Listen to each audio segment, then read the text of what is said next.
எனக்கென ஏற்கனவே பிறந்த வலிவலோ இதயத்தை கயிறு கட்டி இழுத்த வலிவலோ.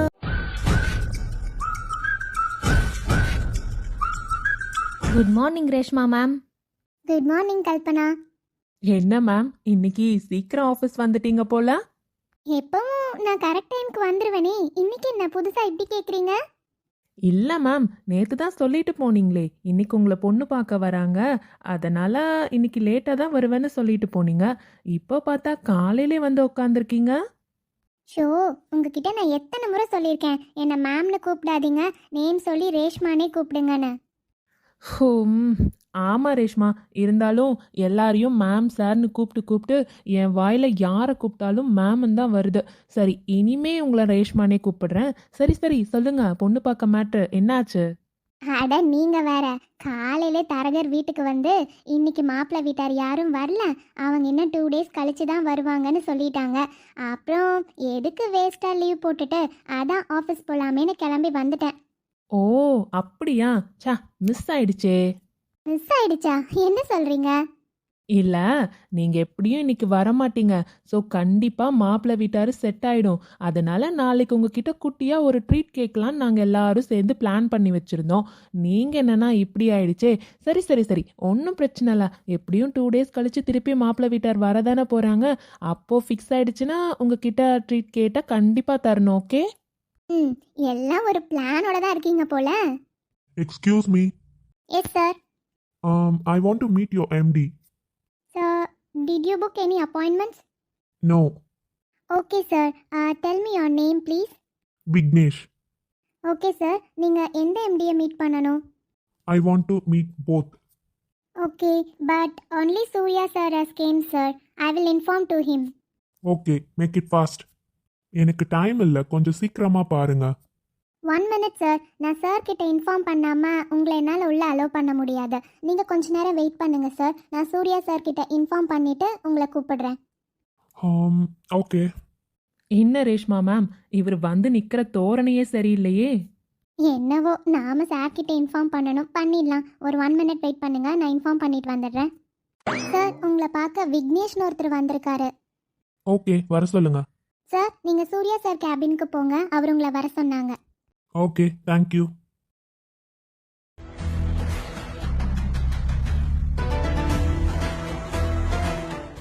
May I come in, sir? Yes. Yes, tell me. Sir, I'm Vignesh from SRS company. Oh, okay. Sir, எங்கள் கம்பெனிலேருந்து எங்கள் மேனேஜர் தான் உங்களை மீட் பண்ண சொன்னார். அப்படியா? சொல்லுங்க, என்ன மேட்டர்? டே வருண், உள்ள என்னடா நடக்குது? இன்னைக்கு என்னன்னா சூர்யா சார் சீக்கிரமா வந்துட்டாரு, யாரோ மீட் பண்ண வர வந்திருக்காங்க போலயே. ஆமா அஞ்சலி, நானும் அதுதான் யோசிச்சுட்டு இருக்கேன். எப்பவும் கார்த்திக் சாரையும் சூர்யா சாரையும் அவ்வளோ சீக்கிரம் வெளியிலேருந்து வரவங்க மீட் பண்ண முடியாது. ஏன்னா ஃபர்ஸ்ட் அவங்க மேனேஜர் கிட்ட தான் ரீச் அவுட் பண்ணுவாங்க. அவங்க தான் என்னவா இருந்தாலும் ஹையர் ஆஃபீஸர்ஸ் கிட்ட கொண்டு போவாங்க. இவங்க என்னன்னா ஸ்ட்ரெயிட்டாகவே நம்ம சூர்யா சாரை போய் பார்க்குறாங்கன்னா எனிதிங் இம்பார்ட்டன்ட்? அதுதான் நானும் யோசிச்சுட்டு இருக்கேன், என்னன்னு தெரியலையே. என்னவா இருந்தாலும் கண்டிப்பா நம்ம தெரிஞ்சுக்கிட்டே ஆகணும். தெரியலன்னா எனக்கு மண்டையே வெடிச்சிடும். இவ ஒருத்திடா, எப்போ பார்த்தாலும் ஆஃபீஸில் யாருக்கு என்ன நடந்தாலும் முதல்ல இவளுக்கு நியூஸ் வந்துடணும். டேய், அதுல தாண்டா கிக்கே இருக்கு. ஃபாஸ்ட்டாக சொல்லுங்க. நானும் ரொம்ப நேரமாக வெயிட் பண்ணிட்டு இருக்கேன். நீங்கள் வந்த மேட்ரே சொல்லாமல் ஏதேதோ பேசிட்டு இருக்கீங்க. Come to the point. Sir, உங்களுக்கே தெரியும், கேஆர்எஸ் கம்பெனிலேருந்து வந்த ப்ராஜெக்ட் ஃபர்ஸ்ட் எங்களை தான் அப்ரோச் பண்ணாங்க. நாங்கள் ஓகேன்னு சொல்லிட்டோம். ஆனால் அதே கம்பெனி ரிட்டன் உங்ககிட்டயும் அப்ரோச் பண்ணியிருக்காங்க. நீங்களும் சரின்னு சொல்லியிருக்கீங்க. ஆனால் நீங்கள் சரின்னு சொன்னனால எங்ககிட்ட அந்த ப்ராஜெக்டை அவங்க கேன்சல் பண்ணிட்டாங்க. எப்படி சார்? எப்படின்னா, நீங்கள் இதை அந்த கம்பெனி கிட்ட தான் கேட்கணும். எங்ககிட்டயும் அவங்க வந்து ப்ராஜெக்ட் அப்ரோச் பண்ணாங்க. எங்களால் அந்த ப்ராஜெக்ட் முடிக்க முடியும்னு சொன்னோம். ஸோ அவங்க எங்களுக்கு அப்ரோவ் பண்ணியிருக்காங்க. உங்களை ஏன் ரிஜெக்ட் பண்ணாங்கன்னு நீங்கள் அந்த கம்பெனி கிட்ட தானே கேட்கணும். ஏன் அக்செப்ட் பண்ணீங்கன்னு நீங்கள் எங்ககிட்ட கேள்வி கேட்கறதுல என்ன இருக்கு? கார்த்திக் சார் வந்துட்டாரா? அங்க பாரு, எவ்வளோ ஹேண்ட்ஸமா இருக்காருல்ல. எவ்வளோ சீக்கிரமா போயிட்டு இருக்காரு. இவ்வளோ வேகமா போறாருன்னா ஏதாச்சும் ப்ராப்ளமா இருக்குமோ? சூர்யா, வாடா. கார்த்திக்,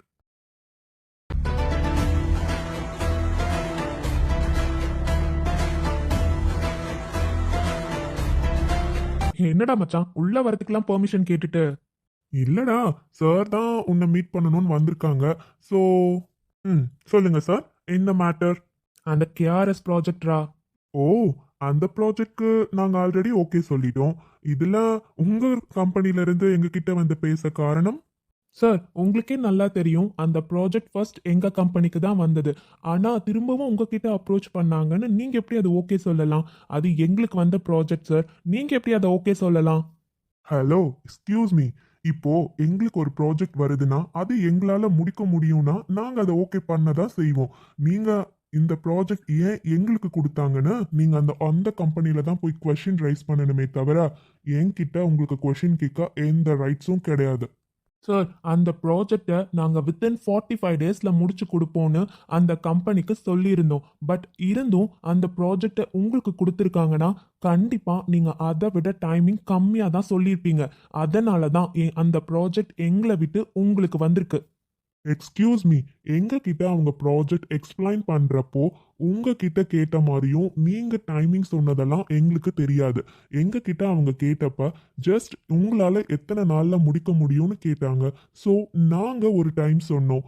அந்த டைம் அவங்களுக்கு சாட்டிஸ்ஃபைடா இருந்திருக்கலாம். அதனால எங்களுக்கு அந்த ப்ராஜெக்ட் அப்ரூவ் ஆயிருக்கு. நீங்க எப்படி சார் எங்களை விட கம்மியா டைம் சொல்ல முடியும்? ஏன்னா இதை யார் பண்ணாலும் கண்டிப்பா 45 டேஸ்க்கு முன்னாடி முடிக்கவே முடியாது சார். யார் சொன்னாங்க? சார், 45 டேஸ் இந்த ப்ராஜெக்ட்க்கு ரொம்ப அதிகம். இந்த ப்ராஜெக்ட் வித்தின் 30 டேஸ்ல முடிக்க முடியும். அது எப்படி சார் 30 டேஸ்ல முடிக்க முடியும்? சான்ஸே கிடையாது. அந்த ப்ராஜெக்ட் கண்டிப்பா 45 டேஸ்க்கு முன்னாடி முடிக்கவே முடியாது. ஹலோ, என்னோட எம்ப்ளாயீஸ் எல்லாரும் வெல் ட்ரெயின்டு. அவங்க கிட்ட டிஸ்கஸ் பண்ணி தான் நாங்கள் டைமிங் சொல்லியிருக்கோம். ஸோ கண்டிப்பாக எங்களால் 30 டேஸ்க்கு முன்னாடி அந்த ப்ராஜெக்டை முடிக்க முடியும். இப்போ என்னதான் சார் சொல்ல வரீங்க? அந்த ப்ராஜெக்ட்லேருந்து நீங்கள் விலகி தான் ஆகணும். நாங்க எதுக்காக விலகணும்? இந்த ப்ராஜெக்டை யார் கொடுத்தாங்களோ அவங்க கிட்ட போய் உங்களோட பேச்செல்லாம் வச்சுக்கோங்க. இது எங்களால முடியும். ஸோ எங்களால இந்த ப்ராஜெக்ட்ல இருந்து பின்வாங்க முடியாது. We will complete this project. நாங்கள் எங்கள் முடிவை சொல்லியாச்சு. You may go now. Shit, என்னடா பல்ல பல்ல காட்டுற? இல்லடா மச்சான், இவ்வளோ நேரம் ஒரு மாதிரி கெத்தா உட்காந்து சொல்லிட்டு இருந்தியா, அதான் உன்னை பார்த்து ரசிச்சிட்டு இருக்கேன். அடச்சி, என்ன ரசிக்கிறானா? போய் வேலைய பாருடா. சரிடா, ஆமா இன்னைக்கு என்ன அறக்கப்பறக்க வந்திருக்க போல? வீட்டில் ஏதாச்சும்? ஷோ, நீ வேற ஞாபகப்படுத்தாத. எப்ப பார்த்தாலும் வந்து கல்யாணம் கல்யாணம்னு உயிர் எடுக்கிறாங்கடா. இன்னைக்கு காலையிலேயே அந்த பேச்சு அடிபட்டுட்டே இருந்துச்சு. அதான் யாருக்கும் தெரியாம குடுகுடுன்னு கிளம்பி வந்துட்டேன். ஏன்டா இப்படி பண்ற? வீட்ல தான் எல்லாரும் ஆசைப்படுறாங்கல்ல நீ கல்யாணம் பண்ணிக்கணும்னு. ஏன் இப்படி பண்ற? கல்யாணத்துக்கு ஒத்துக்கோடா. டேய், ஏன்டா? உனக்கு தான் எல்லாம் தெரியும்ல சூர்யா. தெரிஞ்சே நீ இந்த மாதிரி கேக்குற பத்தியா? திரும்பியும்லாம் என்னால மனமேடை வரையும் போய் அசிங்கப்பட முடியாதுடா. கண்டிப்பா என்னால கல்யாணத்தை பத்தி நினைச்சு கூட பார்க்க முடியல. டேய், நடந்தது நடந்துருச்சு. அதையே நினைச்சிட்டு இருந்தா எப்படிடா? சும்மா இருடா நீ வேற. சரி, நான் என் கேபின் போறேன், ஒர்க் இருக்குல்ல. சரி சரி, அதெல்லாம் விடு. இந்த கேஎஸ்ஆர் ப்ராஜெக்ட் வேற இப்போ இவன் கிட்ட சவால் வேற விட்டுருக்கோம். ஸோ கண்டிப்பா வித்தின் 30 டேஸ்ல முடிச்சே ஆகணும். அதனால அந்த மேனேஜரை கூப்பிட்டு கொஞ்சம் டிஸ்கஸ் பண்ணிடலாம். மேனேஜர் மட்டும் பத்தாதுடா, இந்த ப்ராஜெக்ட் யார்கிட்ட கொடுக்குறாங்களோ அந்த டீம் மெம்பர்ஸும் நம்ம மீட் பண்ணி தான் ஆகணும். ஓகேடா, வில் அரேஞ்ச் த மீட்டிங். ஓகேடா. ஹலோ, என்ன பண்றீங்க இங்க எல்லாரும்? ஒர்க் இல்லையா? நின்று வேடிக்கை பார்த்துட்டு இருக்கீங்க. அட என்ன அனிதா மேம், நீங்க நாங்க ஃப்ரெஷர்ஸ் தானே, எங்களுக்கு ட்ரைனிங் பீரியட் தான் போயிட்டு இருக்கு. அதனால இப்போதைக்கே ஒர்க் எல்லாம் அசைன் பண்ண மாட்டாங்க. அந்த தைரியத்துல தான் சுத்திட்டு இருக்கோம். என்னம்மா, இன்னும் உங்களுக்கு ட்ரைனிங் பீரியடேவா? உங்களுக்கு லாஸ்ட் வீக்கே முடிஞ்சிருக்கணும். ஸோ இன்னையிலேருந்து கண்டிப்பாக உங்களுக்கு ஒர்க் அசைன் பண்ணுவாங்க. அதனால் எல்லாரும் உங்கள் பிளேஸ்க்கு போங்க. மேனேஜர் வந்து பார்த்தாருன்னா கண்டிப்பாக ரொம்ப கோவப்படுவார். ஆமாம் மேம், ஒர்க்லாம் ரொம்ப கஷ்டமாக இருக்குமோ? என்னம்மா நீ இப்படி கேட்டுட்ருக்க? உனக்கு ஒர்க் எல்லாமே ஈஸியாகவே கிடைச்சிருமா என்ன? நிறைய இடத்துல நீ ஹார்ட் ஒர்க் பண்ணுற மாதிரி இருக்கும். சில இடத்துல ஸ்மார்ட் ஒர்க் தான் ரொம்ப யூஸ்ஃபுல்லாக இருக்கும். நிறைய டைமிங் ஒதுக்குற மாதிரி இருக்கும். நிறைய ரெஸ்பான்சிபிலிட்டிஸ் எடுக்கிற மாதிரி இருக்கும். ஸோ எல்லா ஒர்க்கும் ஈஸி கிடையாது. எப்பப்போ எந்தெந்த சுச்சுவேஷனுக்கு எப்படி எப்படிலாம் இருக்கோ அது மாதிரி நாம் தான் நம்மளை அட்ஜஸ்ட் பண்ணிக்கணும். அதனால் ஒர்க் எப்படி கொடுத்தாலும் உங்களால் முடிஞ்ச வரையும் 100% எஃபர்ட் போட்டு அந்த ஒர்க் பண்ணிங்கன்னா கண்டிப்பாக உங்களால் முடியும். என்ன அஸ்வின் சார், நான் சொல்கிறது கரெக்டா? ஆமா அனிதா, நீங்க சொல்றது கரெக்ட் தான். ஆனா இவங்கெல்லாம் ஃப்ரெஷர்ஸ் பாத்தீங்களா, அதான் கொஞ்சம் பயப்படுறாங்க போல. எப்படி இருந்தாலும் இவங்கள நம்ம டீம்ல தான் போட போறாங்க.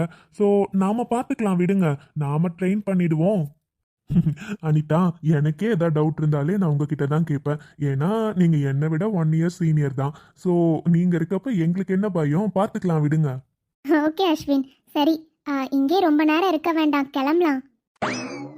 ஹலோ, எல்லாரும் இங்க என்ன பண்ணிட்டு இருக்கீங்க? ஒர்க் இல்லையா? ஓ, இந்த மேனேஜர் வேற வந்துட்டானா?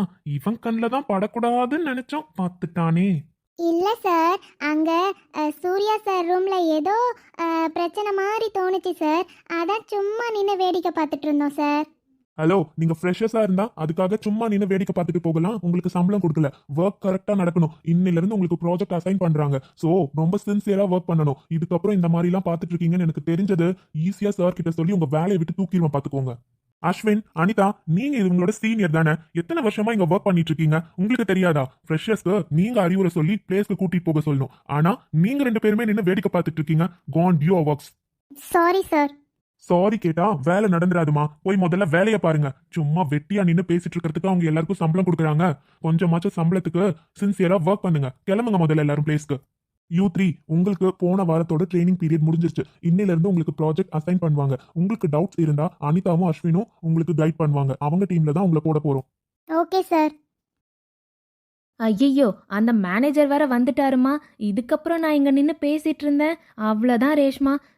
வந்தாருன்னா வச்சு செஞ்சிருவாரு. சரி சரி, நான் பிளேஸ்க்கு போறேன். நீங்களும் ஒர்க்கை பாருங்க. Bye by.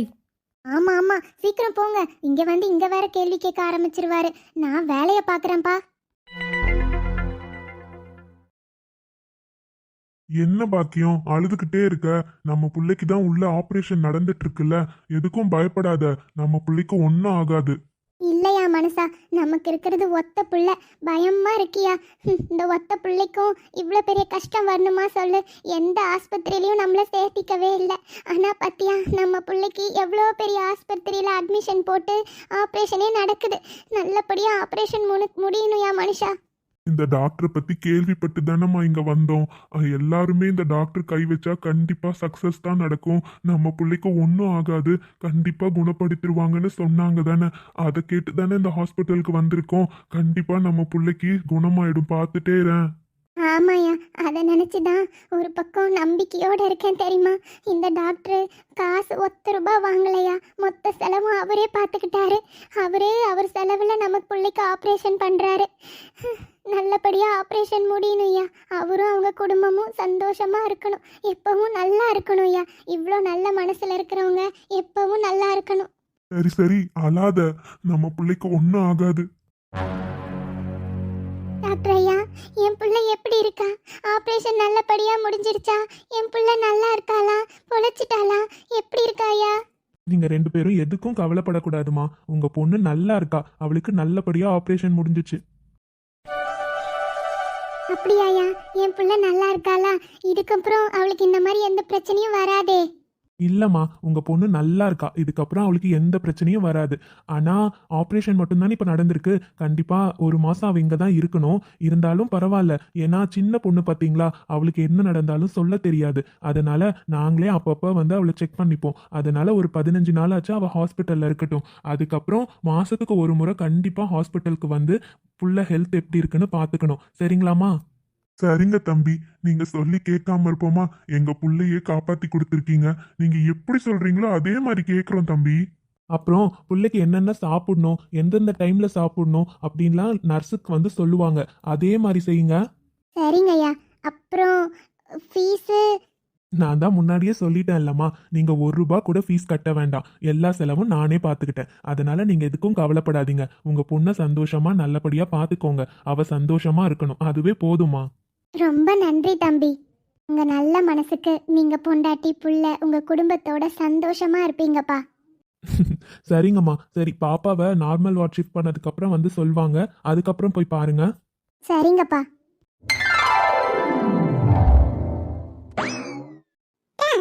என்னடி தங்கம்? என்ன, உனக்கு பிஸ்கட் வேணுமா? அதெல்லாம் இப்ப சாப்பிடக்கூடாது. பாப்பா நல்லா தூங்கி எந்திரிச்சிருக்கீங்க. அதனால பாப்பா மம்மு சாப்பிடலாம். இப்ப பிச்சி சாப்பிடுறேன்னு அம்மா கிட்ட சொன்னா அம்மா அடிச்சிருவாங்க. அதனால நம்ம மம்மு சாப்பிடலாம். அம்மா கொண்டு வருவாங்க. சொன்னா கேளுடா அபிக்குட்டி. அத்தையும் மருமகளும் என்ன பண்ணிட்டு இருக்கீங்க? அபி, பிச்சிலாம் இப்ப சாப்பிடக்கூடாது. அபிக்குட்டிக்கு பாரு, அம்மா மம்மு கொண்டு வந்திருக்கேன், இதுதான் சாப்பிடணும். அடிக்கல்லி, நீ சினுங்கனா அம்மா பிச்சி கொடுத்துருவேனா? இல்ல, இப்போ மம்மு தான் சாப்பிடணும். வா, மத்தியானம் கூட சாப்பிடவே இல்லை, நல்லா படுத்து தூங்கியாச்சு. அண்ணி கொடுங்க அண்ணி, நான் அவளுக்கு கொடுக்குறேன். அது இல்லை அப்பர்ணா, பாவம் காலையிலேருந்து நீ தாம்மா பார்த்துக்கிட்டு இருக்கேன். இவளை என்ன பண்ணுறதுன்னு எனக்கு தெரியல. உன்கிட்டே தான் எப்பயும் இருக்கா, அதான் உனக்கு இதுவும் கஷ்டம் இல்லை. என்ன அண்ணி நீங்கள், இவ என்னோட பொண்ணு, இவ்வளோ பார்த்துக்கிறதுல எனக்கு என்ன கஷ்டம் இருக்குது? அதெல்லாம் ஒன்றும் இல்லை. என் மருமக அத்தை சொன்னால் கேட்பான். கொடுங்க அண்ணி. இந்தா நீயே கொடு. அப்புறம் அப்பர்ணா, நெக்ஸ்ட்டு என்ன பிளானு? எதை பற்றி கேட்குறீங்க அண்ணி? அது இல்லைம்மா, லாஸ்ட் மந்த்தே நீ தானே கேட்டுட்டு இருந்த வீட்டில் நெக்ஸ்ட்டு என்ன படிக்கலாமா இல்லை ஜாப் போகலாமான்னு ஒரு ஐடியா இருக்க மாதிரி கேட்டுட்டு இருந்த. அதான் முடிவு பண்ணிட்டியா? ஆமாம் அண்ணி, முடிவு பண்ணிட்டேன். எம்ஃபில் படிக்கிறதுக்கு இன்ட்ரெஸ்ட் இல்லை அண்ணி, அதான் எம்எஸ்சி பிஎட் முடிச்சிருக்கனே. அதான் ஆதி அண்ணாவோட ஸ்கூல்லே போயிட்டு ஏதாச்சும் இன்டர்வியூ அட்டன் பண்ணலாமான்னு ஒரு தாட் இருக்குது. அங்கேயே டீச்சராக போயிடலாமான்னு யோசிச்சுட்ருக்கேன் அண்ணி. நீங்கள் என்ன சொல்கிறீங்க? அட, டீச்சிங் ஜாப் எவ்வளோ நல்ல ஜாப் தெரியுமாம்மா. அதெல்லாம் நான் வேண்டான்னு சொல்ல மாட்டேன். உனக்கு என்ன தோணுதோ அதே நீ செய். ஆனால் வீட்டில் உனக்கு மாப்பிள்ளை பார்த்துட்ருக்காங்க. நீ மாப்பிள்ளை வீட்டார் ஒரு வேளை வேலைக்கெல்லாம் போக வேண்டான்னு சொன்னா. என்னம்மா சடனாக உன் ஃபேஸே மாறிடுச்சு? அண்ணி, நான் சொன்ன முடிவில் நான் உறுதியாக இருக்கேன் அண்ணி. கார்த்திக் அண்ணா கல்யாணத்துக்கு ஒத்துக்காம கண்டிப்பாக நான் கல்யாணம் பண்ணிக்க மாட்டேன் அண்ணி. அவன் எவ்வளோ நாளாக இப்படியே இருப்பான் அண்ணி. எனக்கு அவனை பார்க்குறப்ப ரொம்ப கஷ்டமாக இருக்குது. ஒரு டைம் அப்படி நடந்துருச்சுன்றதுக்காக கல்யாணமே வேண்டான்னு சொன்னால் எப்படி அண்ணி? அந்த பொண்ணுக்கு தான் எங்கள் அண்ணா கூட வாழை கொடுத்து வைக்கல. என் கார்த்திக் அண்ணா மாதிரி ஒரு நல்ல பையனை பார்க்கவே முடியாது. கலரெல்லாம் ஒரு காரணமாக காட்டி வேண்டான்னு விட்டுட்டு போயிட்டாங்கல்ல அண்ணி. ஆனால் எங்கள் அண்ணாக்கு இருக்க அறிவு யாருக்குமே இருக்காது அண்ணி. கண்டிப்பாக எங்கள் அண்ணாக்கு ஏற்ற ஒரு நல்ல பொண்ணு அமைவாங்க. நீங்கள் வேணா பார்த்துட்டே இருங்களேன். ஆனால் என் முடிவு அதுதான் அண்ணி. கண்டிப்பாக எங்கள் அண்ணா கல்யாணத்துக்கு ஒத்துக்காம நான் ஒத்துக்கவே மாட்டேன் அண்ணி. நீ சொல்கிறதெல்லாம் கரெக்டு தான் அப்பண்ணா. ஆனால் நீயும் படிப்பை முடிச்சிட்ட, உனக்கும் கல்யாண வயசு வந்துருச்சுல்ல. கண்டிப்பாக வீட்டில் இப்போது நீ கல்யாணம் பண்ணிக்கோ, அதுக்கப்புறம் உங்கள் அண்ணாவை எப்படியாச்சும் ஒத்துக்க வைக்கலாம். இல்லை அண்ணி, உங்களுக்கு கார்த்திக் அண்ணாவை பற்றி தெரியாதா என்ன? அவர் ஒரு முடிவு எடுத்துட்டார்னா அந்த முடிவுலேருந்து மாறுறது ரொம்ப கஷ்டம் அண்ணி. இப்போ கூட நான் கல்யாணம் பண்ணிக்க மாட்டேன்னு சொல்கிறனால மட்டும்தான் அண்ணா கொஞ்சமாச்சும் யோசிப்பாங்கன்னு எனக்கு நம்பிக்கை இருக்கு அண்ணி. ஏன்னா தங்கச்சிங்கன்னா அவருக்கு உயிர். தங்கச்சிங்களுக்கு ஒன்றுனா கண்டிப்பாக அவர் அதுக்காக நிற்பார். அதனால தான் அண்ணி அவர் ஒத்துக்காமல் நான் கண்டிப்பாக கல்யாணத்துக்கு ஒத்துக்க மாட்டேன் அண்ணி. ஆனால் இப்படி நீயும் கல்யாணத்துக்கு ஒத்துக்காமல் இருக்கிறதெல்லாம் உங்கள் அண்ணாக்கு தெரியாதே. அவனுக்கு தெரியிறப்ப தெரியட்டும் அண்ணி. ஆனால் நான் என் முடிவில் உறுதியாக தான் அண்ணி இருக்கேன். சரி அப்புறம்னா, என்னடா அண்ணி இப்படி கேட்குறேன்னு தப்பாக நினைக்காதம்மா, சும்மா கேட்கணும்னு தோணுச்சு. நீங்கள் கேட்குறது நான் என்ன அண்ணி தப்பாக நினைக்க போகிறேன்? உங்களை நான் அண்ணியாக மட்டும் பார்க்கலையே, என்னோட பெஸ்ட் ஃப்ரெண்ட் எப்பவும் நீங்கள் தான். ஸோ நீங்கள் என்ன கேட்க போகிறீங்கன்னு எனக்கு தெரியும். நான் யாரையாச்சும் லவ் பண்ணுறேனான்னு கேட்குறீங்க, கரெக்டாக? அது நீங்கள் கேட்டதில் எந்த தப்பும் இல்லை அண்ணி. நீங்கள் மனசில் இருக்கிறது கேட்குறீங்க, அவ்வளோதானே. இதில் நான் எதுவும் தப்பாக நினைக்கல. நான் எப்பவும் சொல்கிறதா அண்ணி, நான் யாரையும் லவ் பண்ணல. எங்கள் அண்ணனுங்களுக்கு, அப்புறம் எங்கள் அப்பா அம்மா, எங்கள் தாத்தா பாட்டி, இவங்க எல்லாருக்கும் யாருக்கு என்னை கல்யாணம் பண்ணி கொடுத்தா நான் சந்தோஷமாக இருப்பேன்னு அவங்களுக்கு தெரியும் அண்ணி. ஸோ அவங்க எனக்கு நல்ல லைஃப் தான் அமைச்சு கொடுப்பாங்க. அவங்க யாரை பார்த்து என்னை கல்யாணம் பண்ணிக்க சொன்னாலும் கண்டிப்பாக நான் மனசார கல்யாணம் பண்ணிப்பேன் அண்ணி. பரவாயில்லம்மா, ஆனால் நீ ரொம்ப நல்ல பொண்ணு தெரியுமா. உன் மனசில் யாரையும் இதுவரையும் நெருங்க கூட விட்டதில்லை. ஏன் எனக்கே தெரியும், உன் மனசார கூட நீ யாரையும் நினச்சி கூட பார்த்ததில்ல. உன்னை கல்யாணம் பண்ணிக்க போகிறவன் கொடுத்து வச்சவன் தான். அது நடக்கிறப்ப நடக்கட்டும் அண்ணி. அதெல்லாம் நடக்கணும்னா கண்டிப்பாக எங்கள் கார்த்திக் அண்ணா கல்யாணத்துக்கு ஒத்துக்கணும். அதுக்கப்புறம் தான் நாங்கள் எல்லாருமே கல்யாணம் பண்ணிப்போம். யாருக்காக ஒத்துக்கிறாரோ இல்லையோ எனக்கு தெரியாது அப்பர்ணா. ஆனால் உனக்காக உங்கள் அண்ணா கண்டிப்பாக கல்யாணத்துக்கு ஒத்துவார். நீ வேணா பார்த்துட்டே இரு. ஒத்துக்கிட்டா சந்தோஷம்தான் அண்ணி. சரிம்மா, எப்படியும் இவ உங்ககிட்ட தான் சாப்பிட போறா, நீ பார்த்துக்கோ. நான் கிச்சனில் கொஞ்சம் ஒர்க் இருக்கு, நான் போய் அந்த பாத்திரம் கழுவல. இந்நேரம் யாராச்சும் 2 அத்தைங்களில் ஒரு அத்தை போயிருப்பாங்க, பாத்திரம் கழுவவே ஆரம்பிச்சிருப்பாங்க. இவங்க எல்லாரையும் வேலை செய்ய வேண்டாம்னு சொல்றதுக்குள்ள எனக்கு போதும் போதும்னு இருக்கு. சரிங்க நீ நல்ல மாமியார் நல்ல மருமக என்னவோ போங்க. என் அபிக்குட்டிக்கு அத்தை ஊட்டி விடுவேனா? அபி செல்லம் சமத்தா மம்மு சாப்பிட்டுருவாளாம். ஓகே பட்டு சமத்தடி தங்கம்.